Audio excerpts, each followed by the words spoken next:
Please इस portion में मैं जो भी अपन पढ़ रहे हैं उसको मिस नहीं करें। जो लोग नहीं पढ़ पा रहे हैं, जो एब्सेंट नहीं हो पा रहे, तो उनको बता दीजिएगा। बहुत इंपॉर्टेंट है, जैसे भी करके इसकी स्टडी करें। यदि आज नहीं किया तो ये मान के चलिएगा आगे अपने को प्रॉब्लम आएगी इसमें। ठीक है, मैं स्टार्ट कर रहा हूँ। ये जो पोर्शन है linear higher order differential equation with variable coefficient में the standard form of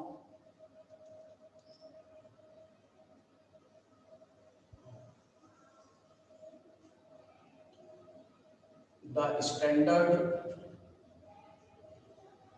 form of linear higher order differential equation with variable coefficients is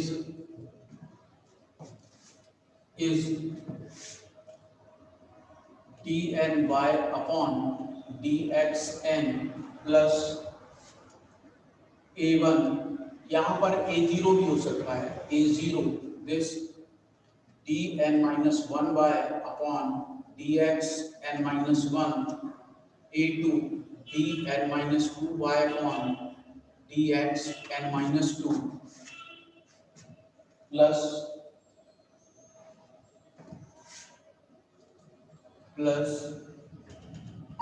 an minus 1 dy upon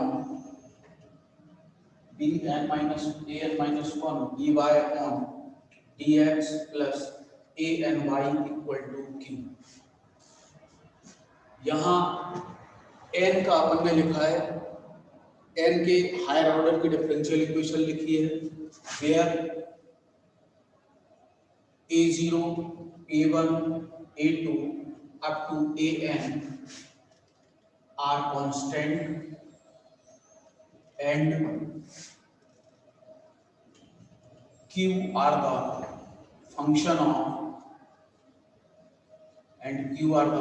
of x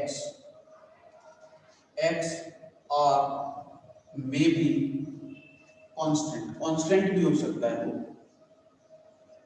ठीक है, constant बहुत कम situation में रहेगा। Suppose यदि 3 आता है तो हम 3 को क्या लिख सकते हैं, 3 into x to the power 0 या फिर 3 into e to the power 0 into x. इस फॉर्मेट में हम उसको नोट कर सकते हैं। क्लियर है ना सबको? तो ये हमारा हायर ऑर्डर डिफरेंशियल इक्वेशन है, हायर और linear higher order differential equation with variable coefficients. ठीक है, लीनियर का मतलब ये है कि इसकी जो डिग्री होगी, मतलब जो पावर होगी वो 1 होगी। वो कितना होगा, 1। हायर ऑर्डर है लेकिन उसकी डिग्री 1 है। अभी हमने जो पिछला पोर्शन अपन ने कंप्लीट किया है, ऑर्डर फर्स्ट था लेकिन डिग्री हायर थी, ये अपन ने उस पर फोकस किया था। अब इसको जब हम सॉल्व करने की बात करेंगे, जब हम इसको सॉल्व करेंगे तो सबसे पहले हम इसका सिंबॉलिक फॉर्म लिखते हैं। इस इक्वेशन को जब अपन सॉल्व करेंगे, जो इसका वर्किंग रूल होगा, इसको जब हम सॉल्व करने की बात करेंगे तो सबसे पहले क्या लिखेंगे, सिंबॉलिक फॉर्म। इसका जो सिंबॉलिक फॉर्म होगा, हम क्वेश्चन को भी सॉल्व करेंगे तो ऐसे ही, जो डिफरेंशियल इक्वेशन थी वो लिखो, फिर उसका सिंबॉलिक फॉर्म। अब सिंबॉलिक फॉर्म कैसे लिखोगे, आप लोग बहुत ध्यान से देखना। d अपॉन dx, इसको कैपिटल D से रिप्रेजेंट करना है। d अपॉन dx को कैपिटल D से रिप्रेजेंट, जब हम इसको कैपिटल D से रिप्रेजेंट करेंगे तो a0 dn, इस y को देखो सब में y कॉमन है तो उस y को तुम बाहर कर सकते हो, a1 dn minus 1 a2 dn minus 2 up to an minus 1 plus an minus 1 d plus an, और इन सब में आप देखिए y बाहर चला जाएगा इज इक्वल टू। इसको हम सिंबॉलिक फॉर्म कहते हैं। इस सिंबॉलिक फॉर्म के बाद हमने जब सिंबॉलिक फॉर्म लिख लिया, इसके बाद इसकी ऑक्सिलरी इक्वेशन लिखेंगे। ऑक्सिलरी, इसके बाद जो जिस पे वर्क करना है वो इसकी ऑक्सिलरी इक्वेशन लिखेंगे। अब ऑक्सिलरी इक्वेशन कैसे अपने को नोट करना है वो देखिए। ऑक्सिलरी इक्वेशन, ऑक्सिलरी इक्वेशन इसमें कैसे अपन नोट करेंगे, जो कैपिटल डी है उसको हम स्मॉल m से रिप्रेजेंट करेंगे। जब हम इसको स्मॉल m से रिप्रेजेंट करेंगे तो ये हमारे पास में एक a0 m की पावर n, a1 m की power n minus 1, a2 m की power n minus 2 up to a n minus 1 m plus a n equal to g। जब हम इसकी ऑक्सिलरी इक्वेशन लिखेंगे तो ये बाई हट जाएगा और राइट हैंड साइड 0 के बराबर लिखना है। क्यों हमारा हट जाएगा? जब अपन इनिशियल क्वेश्चन को करेंगे तो अभी हमको राइट हैंड साइड 0 ही मिलेगा, हर क्वेश्चन में 0 मिलेगा। जब हम दोनों साइड यहाँ पर x का टर्म मिलेगी तो फिर उसकी सिचुएशन अलग हो जाती है, ठीक है। तो अभी हम जब इसका ऑक्सिलरी लिखेंगे किसी भी, चाहे ये नॉट इक्वल टू 0 चाहे इक्वल टू 0, जब हम ऑक्सिलरी इक्वेशन लिखेंगे तो ये लिखेंगे। अब ऑक्सिलरी इक्वेशन का मतलब ये आता है राइट हैंड साइड 0 आ गई तो इससे m की वैल्यू निकलेगी। To find the value of m, m की वैल्यू को फाइंड करना है हमको। To find the value of m। अब जब m की वैल्यू निकलेगी तो m की वैल्यू हमको अलग अलग प्रकार के वैल्यूज देगी। m देखना, m की जो वैल्यू होगी, मान लो m इक्वल टू 1 2 3 आए, तीन वैल्यू आएगी। तीन वैल्यू जब आएंगी जब इसकी पावर 3 होगी। यहाँ पर दो वैल्यू तब आएंगी जब m की पावर 2 होगी। तो जितनी m की पावर होगी उतनी ही वैल्यू हमको मिलेगी। यदि हमें m की वैल्यू ये मिलती है तो इसका मतलब ये है कि ये रियल तो है साथ में एंड डिफरेंट रूट्स हैं, रियल और डिफरेंट। यदि m की वैल्यू हमको 1 1 मिल रही, सपोज करें, तो ये रियल तो है लेकिन कैसे रूट्स हैं, ये इक्वल रूट्स। और यदि m की वैल्यू यहाँ पे 2 प्लस आई या 2 माइनस आई है तो इसको हम कॉम्प्लेक्स रूट कहते हैं, इसको हम कॉम्प्लेक्स रूट कहते हैं। तो जब हम इस m को सॉल्व करेंगे तो हमें तीन प्रकार के रूट मिलेंगे। There are the three types of roots. First is real and distinct, second is real and equal roots, and third is complex roots. Okay, then as per the rules, as per the value of m की value के आधार पर आप इसके solution को लिखेंगे। बात आ गई ना समझ में? हमें इसकी m की जब वैल्यू मिलेगी उसके हिसाब से हम इसके सॉल्यूशन को लिखेंगे।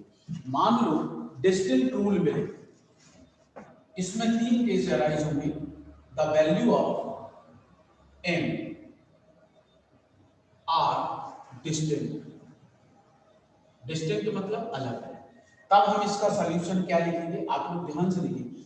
सबसे इंपॉर्टेंट चीज है, यदि राइट हैंड साइड हमको सबसे पहले 0 मिल गया तो डायरेक्ट सॉल्यूशन मिलेगा, ठीक है ना।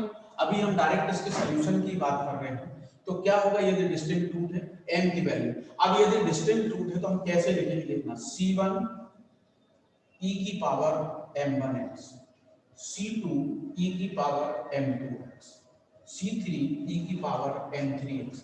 जितनी वैल्यू हमको मिलेगी उतने हम लिखेंगे। आप लोग पहले इसको याद रखें। दूसरी चीज, the value of m, the value of m are equal, are equal. यदि इक्वल है, मान लो दो वैल्यू एक जैसी, कितनी वैल्यू, दो वैल्यू एक जैसी, तो इसको कैसे लिखेंगे, देखिए आप, c1 प्लस c2x e की पावर m। दो वैल्यू एक जैसी तो इसलिए m लिख रहे हैं। मान लो तीन वैल्यू एक जैसी है, यदि तीन वैल्यू एक जैसी हैं तो c1 plus c2x plus c3x square e की पावर mx। बात आगे समझ में? तो ये दो वैल्यू यदि सेम आएंगी तो ऐसे लिखना है, और तीन वैल्यू यदि सेम आती है तो हमको ऐसे लिखना है। फिर नंबर तीसरा, अब कॉम्प्लेक्स रूट की बात आती है। तो कॉम्प्लेक्स रूट क्या है, 2 प्लस आई आया या 2 माइनस, तो इसका कॉम्प्लेक्स रूट का स्टैंडर्ड फॉर्म क्या होता है? a प्लस आई बी या फिर a minus I.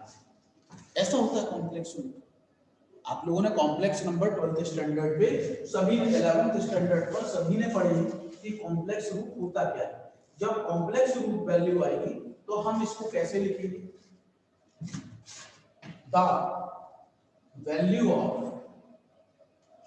m are complex.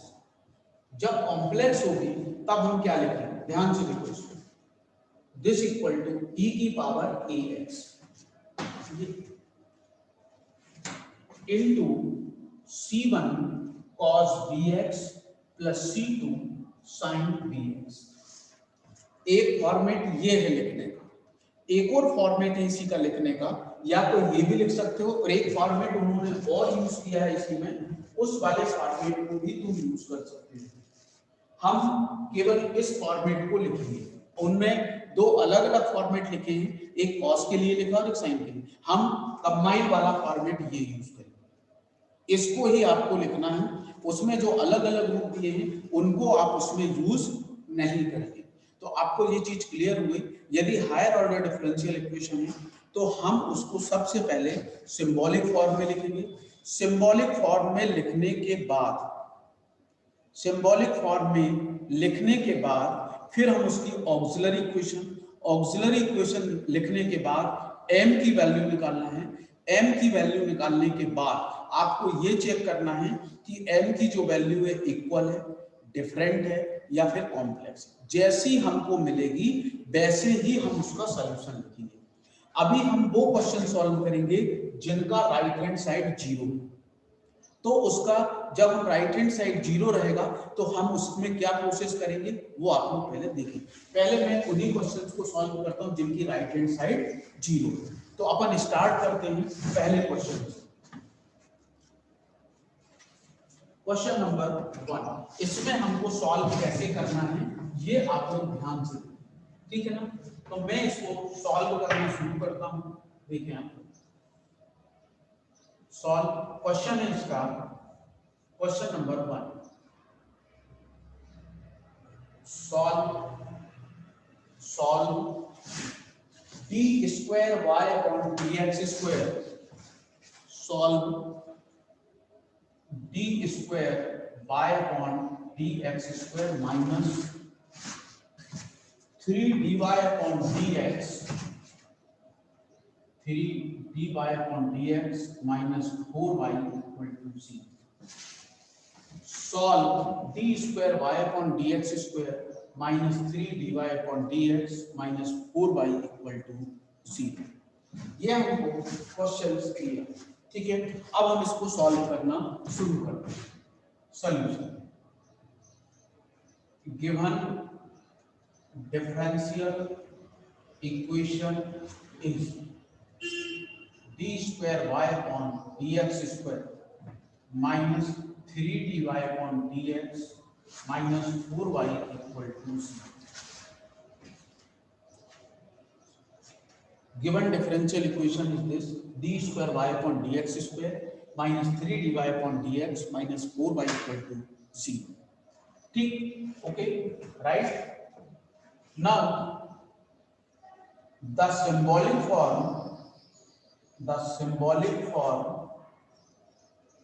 is, symbolic form क्या होगा इसका? the symbolic form is, that is क्या होगा? d upon dx is replaced by d।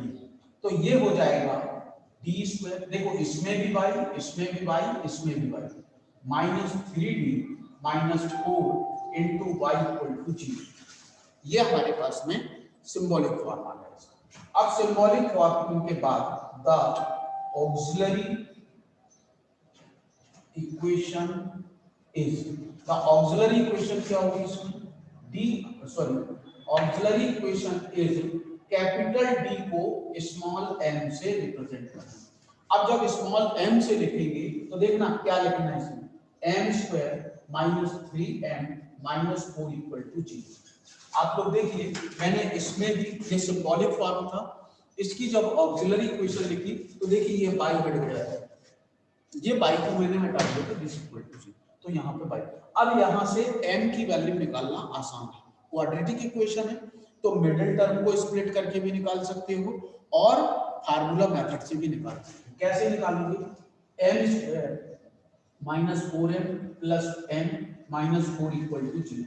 m common तो m माइनस 4 प्लस 1 कॉमन तो m minus 4 equal to 0। ये हमारे पास में टर्म आ गया, तो m माइनस 4 दोनों से कॉमन आ गया, तो m प्लस 1 इक्वल टू 0। तो m की वैल्यू हमको मिल गई, m is equal two plus 4 and minus 1। अब जो ये m की वैल्यू मिली है, ये जो m की वैल्यू, इसको चेक करो कैसी, तो ये डिफरेंट रूट से, अलग अलग रूट से, एक जैसे रूट नहीं है, मतलब ये वाला सॉल्यूशन हमको लिखना। बात आ गई ना समझ? अभी हमने देखा है कि इसका राइट हैंड साइड कैसा है, 0। This is the right hand side is 0। जब राइट हैंड साइड 0 होता है तो डायरेक्ट इसका जनरल सॉल्यूशन निकलता है। डायरेक्ट क्या निकलता है? General solution. बात आ गई ना समझ में? तो हम इसका डायरेक्ट जनरल सॉल्यूशन लिखते हैं। क्या होगा इसका डायरेक्ट जनरल सॉल्यूशन, वो अपन देखेंगे। The general solution is, therefore the general solution is, तो जनरल सॉल्यूशन क्या होगा इसका? देखो, जब हम इसके जनरल सॉल्यूशन की बात आएंगे तो इसका dependent variable y, independent x, y x के ऊपर निर्भर करता है, तो the general solution is y equal to c1 e की पावर m1x c2 e की पावर m2x। हमको दो वैल्यू n की मिली है। कितनी वैल्यू मिली है? दो वैल्यू मिली है, इसलिए हम दो टर्म का यूज करेंगे। जब दो वैल्यू मिली तो दो टर्म का यूज करेंगे। y equal to c1 e की पावर कितना आया, 4x, c2 e की पावर -x। ये हमको सॉल्यूशन मिला। पहले सबसे पहले हमने उस इक्वेशन को लिखी, फिर उसका सिंबॉलिक फॉर्म, फिर ऑक्सिलरी इक्वेशन, ऑक्सिलरी इक्वेशन को सॉल्व किया, सॉल्व करने के बाद m की वैल्यू जैसे ही हमारे पास आती है तो हम उसको चेक करते हैं कि डिफरेंट रूट से, इक्वल रूट से या फिर कॉम्प्लेक्स रूट से। जैसे रूट हमको मिलेंगे हम वैसे ही उसको सॉल्व कर लेंगे। बात आ गई नहीं समझ? किसी को डाउट इसमें? नहीं। अब इसके बाद हम सपोज करते हैं, हमको यदि क्वेश्चन मिल जाता है कि इक्वल रूट्स आए, सपोज करा कैसा रूट्स आया उसके, इक्वल रूट्स आए, इक्वल रूट्स एक क्वेश्चन सॉल्व करते हैं। जब हम इक्वल रूट्स की बात करेंगे तब हमारे लिए क्या होगा, एक क्वेश्चन उसका भी अपन देखेंगे। सपोज किया हमारे पास में डिफरेंट रूट्स के लिए और सॉल्व करते हैं। क्वेश्चन अगला है, solve d square y upon dx square minus 4dy upon dx plus 3y equal to 0। ये हमारे पास में क्वेश्चन है। जब हमारे पास में इस टाइप से क्वेश्चंस मिलेंगे तो इन क्वेश्चंस को सॉल्व कैसे करें, नोट करो सॉल्यूशन इसका। गिवन डिफरेंशियल इक्वेशन इज क्या है, this d square y upon dx square minus 4dy upon dx plus 3y equal to 0। The symbolic form is, the symbolic form is क्या होगा इसका symbolic form, d upon dx is d, तो ये आ जाएगा d square minus 4d plus 3 into y equal to 0। ये उसका basic है। यदि आप इस बेसिक को नहीं कर पाओगे तो जब हम इसका राइट हैंड साइड 0 नहीं होगा तो ये सब तो करना ही है उसमें, उसके आगे भी हमको करना पड़ेगा। अभी जब अपन क्वेश्चंस को देखेंगे तब आपको समझ में आएगा कि ये कितनी इंपॉर्टेंट चीज है। अब इसका auxiliary equation, the auxiliary equation is क्या आएगा, d is replaced by m, तो ये हो जाएगा m square 4m plus 3 equal to 0। ये आ गया। अब हमें इसका m की वैल्यू निकालनी, तो बहुत आसान है m की वैल्यू निकालना। उसमें भी मतलब हमको प्रॉब्लम नहीं जाएगी कि उसमें m की वैल्यू को फाइंड करनी। क्या होगी उसमें m की वैल्यू, देखो m square minus 3m minus m plus 3 equal to 0। Middle term को स्प्लिट किया तो m minus 3 minus 1 m minus 3 equal to 0। m minus 3 दोनों से कॉमन है तो m माइनस 1 इक्वल टू 0। तो m is equal to 3 and 1। अब यहाँ पे आप फिर देखो कि हमें ये जो रूट्स मिल रहे हैं कैसे हैं, डिफरेंट रूट्स हैं, डिस्टिंक्ट रूट है। Therefore the general solution is y equal to c1 e की पावर m1x c2 e की पावर m2x। तो ये हो जाएगा c1 e की पावर 3x c2 e की पावर x। ये हमको उसका सॉल्यूशन है। ये हमें इसका सॉल्यूशन मिल गया। हमने दो क्वेश्चन देखे जिनके रूट कैसे थे, डिफरेंट रूट्स है। अब हम एक क्वेश्चन इक्वल रूट्स पे फोकस करते हैं जिसका रूट्स कैसा है, इक्वल रूट्स है। उस इक्वल रूट्स के क्वेश्चन पे अपन जब फोकस करेंगे तो क्या है।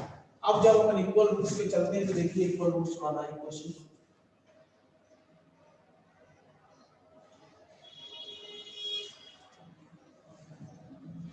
नेक्स्ट है इक्वल रूट्स। इक्वल रूट्स को जब अपन फोकस करेंगे तो आप लोग देखिएगा इक्वल रूट्स में क्या आता है। सॉल्व क्वेश्चन है, solve d square y upon d x square minus 2 d y upon d x plus y equal to 0। ठीक है, ये हमको क्वेश्चन दिया। अब हम इसका सॉल्यूशन स्टार्ट करते हैं। Given differential equation is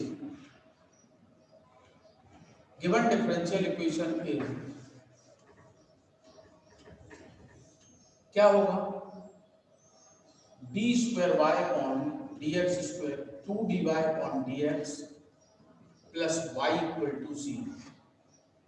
the symbolic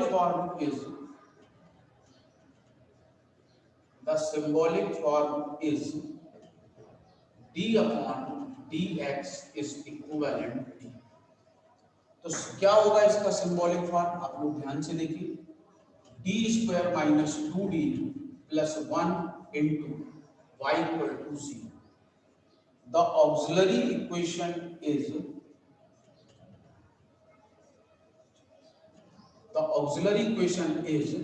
d is replaced by m।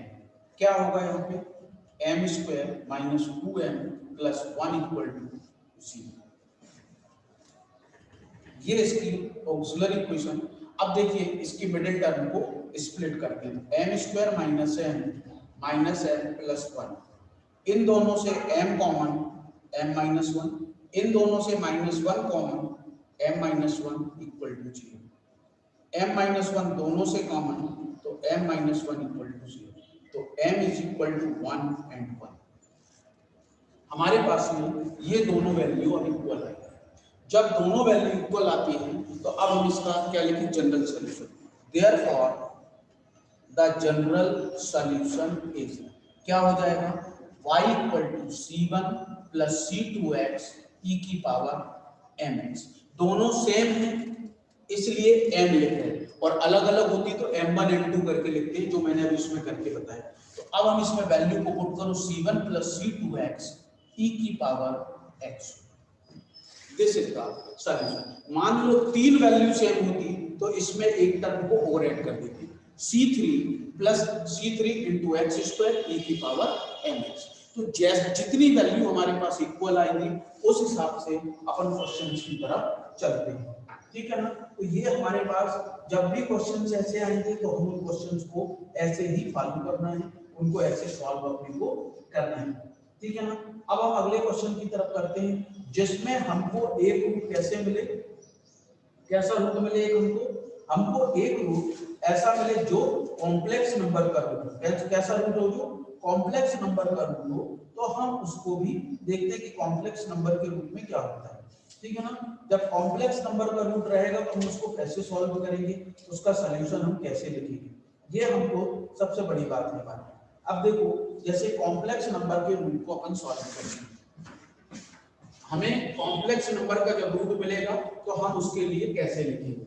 अभी मैंने आपको दोनों रूट बता दिए, पहला इक्वल वाला, दूसरा कौन सा बताया, अनइक्वल, और तीसरा अब complex solve d square y upon d x square plus d y upon d x plus y equal to 0। अभी हम जितने भी क्वेश्चन सॉल्व कर रहे हैं सभी की right hand side should be 0। सबका राइट हैंड साइड कैसा है? 0 है। यदि अपनी क्वेश्चन सॉल्व करते मीटिंग एंड हो जाए तो आपको फिर से उसी पे ही ऐड होना है, ये आपको ध्यान रखना है, ठीक है। सॉल्यूशन अपन इसका स्टार्ट करते हैं। Given differential equation is, given differential equation is क्या है? D square y upon d x square d y upon d x plus y equal to 0। The symbolic form is, the symbolic form is d upon dx is equivalent to, this is the d square d plus 1 into y equal to 0. The auxiliary equation is, the auxiliary equation is क्या है? d is replaced by m, तो m square plus m plus 1 equal to 0, m square plus m plus 1 equal to 0। अब middle term के factor possible नहीं है। जब देखना आप लोगों के पास जब x में होता था तो x is equal to formula लिखते थे, यहाँ a की वैल्यू 1, b की वैल्यू 1 और c की वैल्यू भी 1। तो अब हम इसमें m is equal to formula क्या होगा, यहाँ पे आप लोग नोट करेंगे b होगा, क्योंकि मिडिल टर्म यहाँ पे स्प्लिट नहीं हो रही है इसलिए हम कौन सा फार्मूला लगा रहे हैं? फार्मूला मेथड को यूज कर रहे हैं। तो v m is equal to minus b plus minus b square minus 4ac upon 2a, ये वाला फार्मूला होता है। Minus b plus minus under root b square minus 4ac upon 2a, ये वाला फार्मूला होता है। हमने जो 10th में पढ़ा था यहाँ पे x लिखते थे, तो चूंकि इक्वेशन x में होती थी, गिवन इक्वेशन इज आप quadratic equation is x, but present is in over here the given difference, the given quadratic equation is in the form of m. So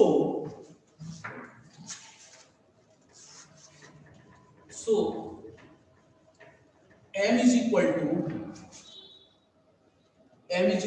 minus b, कितना है आपके पास? 1 है, देख लो। b is equal to 1 plus minus under b का square मतलब 1 का square 1 minus 4, a is 1, c is also 1 and 2 into 1. This m is equal to minus 1 plus minus 1 minus 4 upon 2. इसको हम लिख सकते minus 1 plus minus minus 3 upon 2। अब आपको सबको मालूम है इसकी वैल्यू कुछ भी नहीं, हम इसको ऐसा लिख सकते हैं under root 3 into under root minus 1, ऐसा मैं लिख सकता हूँ, ठीक है। और फिर दूसरी चीज मैं आपको बता रहा हूं कि आई स्क्वायर की वैल्यू माइनस 1 होती है, i square is equal to minus 1, therefore i is equal to under root minus 1, होता है कि नहीं होता?